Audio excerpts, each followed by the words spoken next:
Hi everybody, Suzanne here, practice principal at Wellness Embodied. Today I'm going to talk to you about nutritional hacks and supplementation to assist your pain management journey and healing. Now, disclaimer, obviously, with any of these videos, this is general advice. We are not nutritionists, dietitians, or naturopaths. However, we do stock bioceuticals practitioner grade products, and we work in close conjunction with a lot of really great nutritionists and naturopaths and dietitians within Cairns. And obviously, as allied health professionals, and the type of clinic that we run, we have a really keen interest in whole person health. And basically, if you're not healthy in your diet, in your activity levels, and in your mindset, you can't go on to achieve your goals as quickly as what we or you would like. And those goals include healing. So I'm going to talk you through a few common nutritional issues that we see in the clinic and some of the most common supplements that we would tend to prescribe for people in here. We are, of course, happy to answer any questions. Please feel free to post anything as you're watching, and I will get back to you during the video or else after the fact. And this video will be available for sharing with subtitles. It will go onto our blog post and it will be on YouTube in the next few days. So yeah, really keen to hear from you and hear any of your comments or suggestions. So first off, let's start with the absolute darling of physios and anyone in musculoskeletal medicine, magnesium. If you are an athlete, if you sweat, as you live in the tropics, if you have maybe an increased urine output, maybe because of medications or a kidney issue or whatever, if you take proton pump inhibitors such as Nexium to manage like gastric ulcers, there's a number of reasons why you might be deficient in magnesium, but the chances are you probably are. So this is one of the most common things we prescribe. This is the Ultra Muscle Ease Night by Bioceuticals. It's a bit of a cult product because it can really help people with relaxation and sleep and muscle pain and spasming. And it's got a really nice flavor. It's a powder.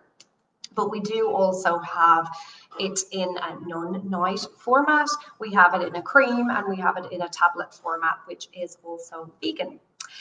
So depending on your needs, we would talk you through what would be best for you. Now, one of the things to note with magnesium or with any supplementation is that you get what you pay for. So one of the common things that people tend to complain about with magnesium is a dicky stomach. I very rarely find people with issues with the bioceuticals products.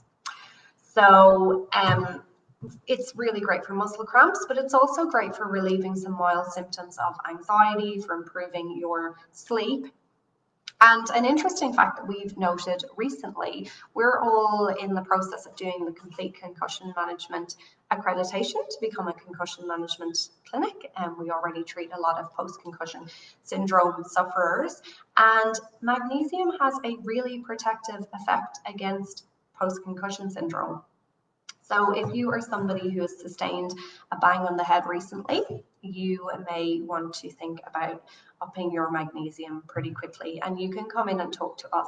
Some of these we can sell, some of our magnesium we can sell over the counter, some of it you'll just need to kind of check in with one of the physios, but we are around Monday to Friday. Second thing I want to talk to you about is protein deficiency. So protein guidelines from the government are within the range of about 0.8 grams per kilo to around the sort of 2 grams per kilo. Now, the lower range of that is going to be based on you having a sedentary lifestyle, not exercising very much, not being under too much stress, and not requiring extra capacity to heal. Obviously, we're physiotherapists. That's not the client base that we see, and we want to encourage everybody to be physically active. So the guidelines for muscle repair, recovery, and building and so on are much more starting from the 1.4 grams per kilo of body weight up to the 2+. So depending on what your goals are. Now, there are lots of people that use apps to calculate the protein in every single meal and so on. I mean, the majority of our clients aren't necessarily that interested in that, but just thinking about, you know, is something taking a little bit longer to heal than what you normally would expect? You know, are you training and training, but you're really tired or you're not putting on muscle? You know, can you get away with that little, basically, protein as is in the guidelines? We also have to look at the effects of things like immobilization. So if you've just had a hip replacement, you've just fractured something, or if you've had like a big infection or a big illness, what effect is that having on your protein stores? So the general guideline is that if you have had, we'll say, a sickness for about 4 days, restoration of normal protein levels in your system takes about 3 times that much. So it might take you 12 days to get your normal protein levels back up. So really, to give yourself the best shot of maximizing protein in your system and maximizing your healing and recovery, you want to be aiming to have some protein with every single meal. And this is why a lot of people tend to opt for protein shakes and protein powders. We have 2 options on this. So we've got the Bioceuticals products, which again, Bioceuticals is a practitioner grade products, really, really high quality products. And they have the ISO Whey, and this is a particular weight management one. They do have a number of other products. There's protein bars, so you can have a protein bar.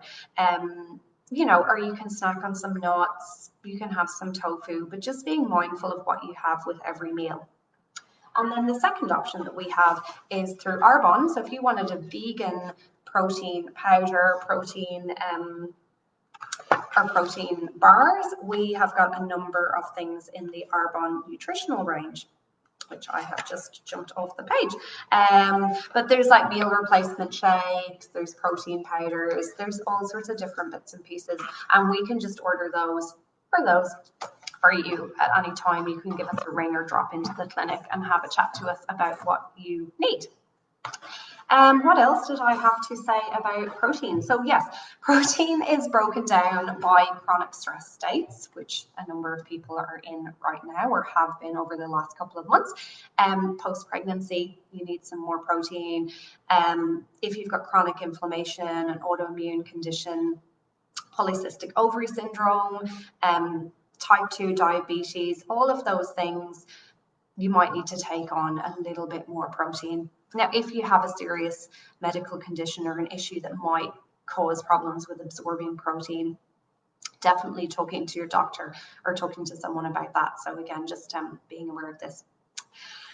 The third thing I wanted to talk to you about, so we kind of see protein as like, I guess, the foundations. And as I mentioned, things not healing properly, just have a think about how much protein you're getting in during the day. But now we'll kind of talk about some of the other construction material in your body. So if we talk about joints, healthy joints have, you know, a little bit of space in between the bones. They've got synovial fluid, which is kind of like the lubricant. They've got, you know, nice covering on the bones. The bones are nice and smooth. You've got your cartilage is intact. That's what a really nice, healthy joint looks like.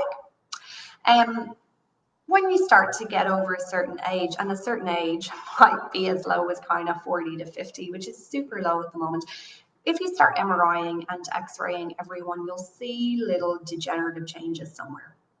So that might be some joint space narrowing. It might be like the sort of early signs of a little bit of arthritis. You know, somebody that's maybe smashed it out on the rugby field for a number of years, or even I was talking to a client about this yesterday, like physios, we spend a lot of time doing joint mobilizations with our thumbs. So lots of physios develop some arthritis in this joint here. So most people will do some sort of chronic repetitive movement that's a little bit hard on their body, even if you're a runner or whatever. And what we really want to do is to limit that joint space narrowing, and obviously limit any of those signs of arthritis or degeneration that might start to lead to pain in the long run. And a really great supplement for that is this one. So this is Chondroplex. I'm just going to tell you what's so amazing about this. In Europe and some parts of the world, you might have heard of sulfur baths. So people take baths in sulfur for all kinds of joint pain.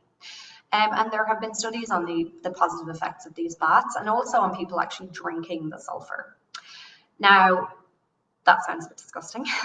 And it's probably not that feasible for us all to go and have sulfur baths every single day.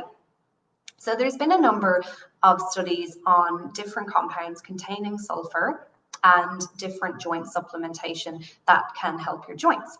The great thing about this is it actually contains the 3 top things, basically, that have been studied. So let's talk about glucosamine. So back 10 years ago, when I did my sports medicine masters, what we were hearing about glucosamine was that you would take glucosamine for about 6 weeks, see if there's a difference in your pain or your function. Maybe it's easier to climb the stairs after 6 weeks. You know, if there is, great, keep taking it. If there's not, don't. The really interesting thing about a lot of the reviews that are coming out now is that they're not necessarily finding as much of an effect on pain, but they're finding a big impact on that, lessening that joint space narrowing. So lessening those kind of degenerative arthritic changes. And that's really exciting as a long-term thing. But I guess the thought is, if you're going to take glucosamine, chondroitin, or any of those products, it's maybe a bit of a long-term investment in your body. So thinking about that, you know, if you hammered your body out when you were younger, playing rugby or playing a contact sport, or, you know, you're in a really physical job, and you want to be able to keep playing sport for longer or avoid pain for longer, or maybe delay a joint replacement, and just kind of give your joints the best chance you can. Thinking about taking some glucosamine is a really good thing to do. Now, glucosamine needs to have glucosamine sulfate, which is what is in this. Glucosamine hydrochloride just doesn't really work as well. And that's one of the reasons why you want to buy a more expensive product rather than potentially the cheapest product that you can buy, because you really will see a difference in terms of quality. Now, the other thing that is in this that also decreased joint space loss is chondroitin. And chondroitin, 3 out of 4 studies showed a significant decrease in cartilage loss after 12 to 24 months of taking chondroitin, and again, chondroitin sulfate, which is what is in this.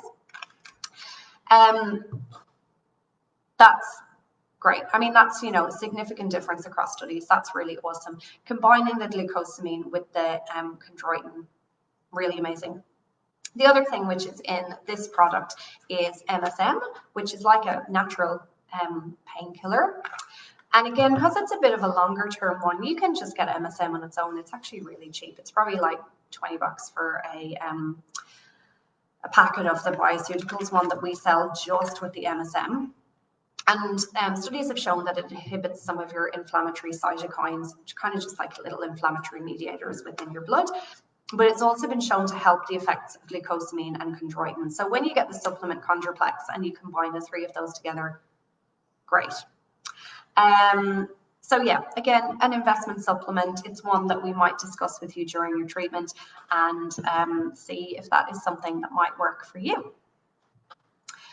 Now, I don't have the next supplement with me. It's vitamin D. I do have a Bioceuticals vitamin D spray, which I take at home, and I wanted to talk to you about vitamin D. We live in the tropics, so we assume that we're getting enough sunlight to get vitamin D, but there's a number of studies that show that people just aren't.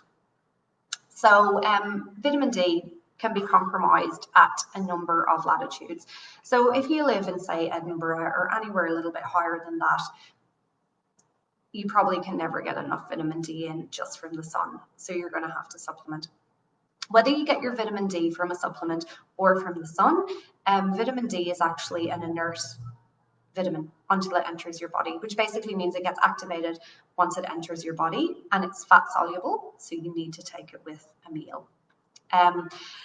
Even studies in Queensland, though, have shown vitamin D deficiency, so it is a really interesting one. Now, if you're taking a calcium supplement with vitamin D, you've got to look at the level of vitamin D in that. Often there's just not enough. So, you know, there's kind of a baseline level that people might say, oh, there's around that 400 in there. That should be okay. The fact of the matter is, for a lot of people, it isn't. That's pretty easy to get a serum vitamin D blood test done. So that's worthwhile. Generally, with our patients who say aren't pregnant and don't have other health conditions and so on, it's safe to supplement up to about 1,000 without getting the serum vitamin D levels checked, but it's certainly worth getting them done. The other thing about getting a blood test checked and serum and vitamin D levels, as an example, is you've got to be aware that the range of normal is very wide. So if you're at the lower end of the normal range, you still may be a candidate for supplementation just to improve your general well-being and improve healing and metabolism and so on. So some studies on vitamin D have shown improved healing in rotator cuff tendons.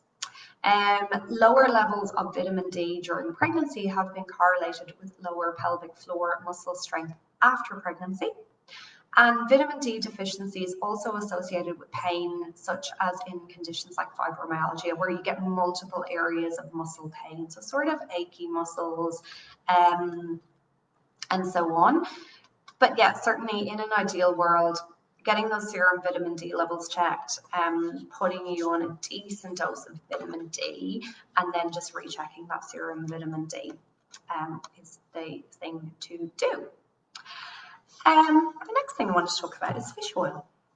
So you need a high grade of fish oil. The Ultra Clean is an omega-3 complex, omega-3 being the anti-inflammatory complex. The other thing with the bioceuticals, EPAs and DHAs, fish oils, is that they have a high focus on sustainability and where they actually get it from. So fish oil is one, the higher quality, the better, basically. This is in like a capsule format. It's not going to stink of fish. It's anti-inflammatory. It's really great for mental health.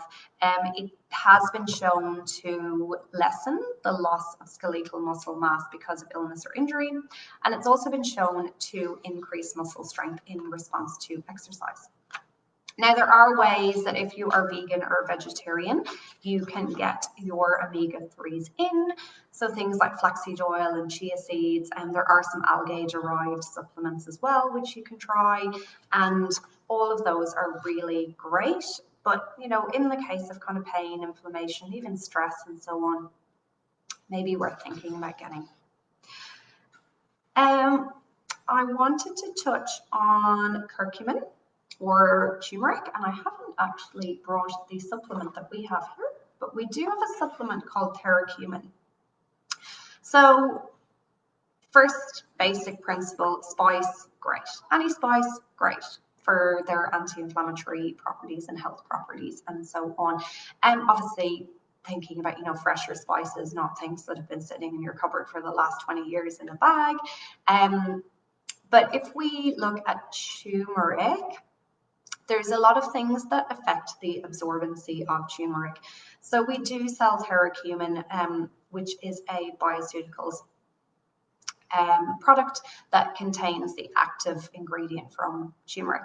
And that can be useful in cases of acute and chronic pain, headache, neuralgia, arthritis. There has been some studies of it. There's a couple of caution notes with theracumin with high doses of curcumin, around potentially it's not great to mix them with some pharmaceutical meds, so some other anti-inflammatories and so on, but that's definitely something we would discuss with you. And a couple of other products which I brought in here for no particular reason, except they were the first things that came on the shelf, and they're things that I recommend quite a lot. We have a product called Migraine Care, which is a bioceuticals product that was formulated by a neurologist. This is something that I have given with great success to some of my post-concussion patients and some of my chronic headache sufferers. So just to go through some of the things that are in this, it's got your magnesium. It's got a thing called coenzyme Q10, which is a really interesting supplement. People who have been on long-term statins for cholesterol, that can block the CoQ10 pathway in the body. And maybe after a number of years of them taking these cholesterol medications, all of a sudden they start to develop muscle cramping and so on. CoQ10 is a great supplement for assisting with that. Lots of other really great benefits to it too. But yeah, so it's got your magnesium, it's got your CoQ10, and it has got a number of B vitamins. Now, B vitamins are really great for nerve function. So something which I recommend for energy support and nerve system function a lot of the time is like a B complex. Now, if you take a multivitamin already, that's really great. A lot of the times the over-the-counter multivitamins, there's so much stuff in it that there's kind of just trace amounts of lots of things. But the good thing about taking a multivitamin over-the-counter is you probably are getting some vitamin Bs. Now, vitamin B is particularly important if you are vegan. I say a lot about this because I'm vegan. I take the Bioceuticals B12 spray, and I have taken a variation of this one before, which is like their activated B complex, and that one has a coenzyme Q10 in it as well. So with our people with sort of delayed nerve function, nerve pain and things like that, that might be something we would go into. And last but not least is our zinc. So I didn't bring a zinc supplement in with me. Zinc is used at all of the stages of healing. So basically, if you get anything from a muscle tear to a broken leg to a big cut, your body goes through a pretty standard series of steps to heal that, which leads into kind of scarring and re-strengthening of the tissue and so on. But to describe it in layperson's terms, it's kind of almost like at the start, a wrecking ball has to come in. So there's almost like you get that muscle sprain or tear. And for that first kind of 24 to 48 hours, it's like a wrecking ball. There's actually more damage that happens around the tissue. And then little things like phagocytes and things like that come in and they sort of mop up all the damage, and we start to get healing, and we get that early remodeling of tissue and scar tissue formation and strengthening of that tissue and so on. Zinc is needed at every one of those stages. So something to bear in mind. It's something through blood tests. You can look at things like your zinc and copper imbalances and zinc insufficiencies and things like that. But zinc can be achieved by supplementing, or it can be achieved in a big way in your diet as well. And that is one that I commonly talk to people about. But I think that's it for me for the moment. Like I said, this will go online. Love to hear any of your questions or suggestions. I will be posting a series of blog posts on nutritional supplementation in the next kind of few weeks. One of the things I have done during the partial lockdown, even though we have been open, is do a Nourished and Nimble course, which is basically a nutritional course for musculoskeletal practitioners. And as I mentioned before, Clara and Liza and I are doing the complete concussion management course right now, and there's really interesting modules on that around nutrition for brain healing, and specifically nutrition post-concussion, which is not something that a lot of people specialize in. So it's really nice to have that awareness of that. And yeah, I mean, we use this as just some of that icing on the cake to help people to get better that bit quicker.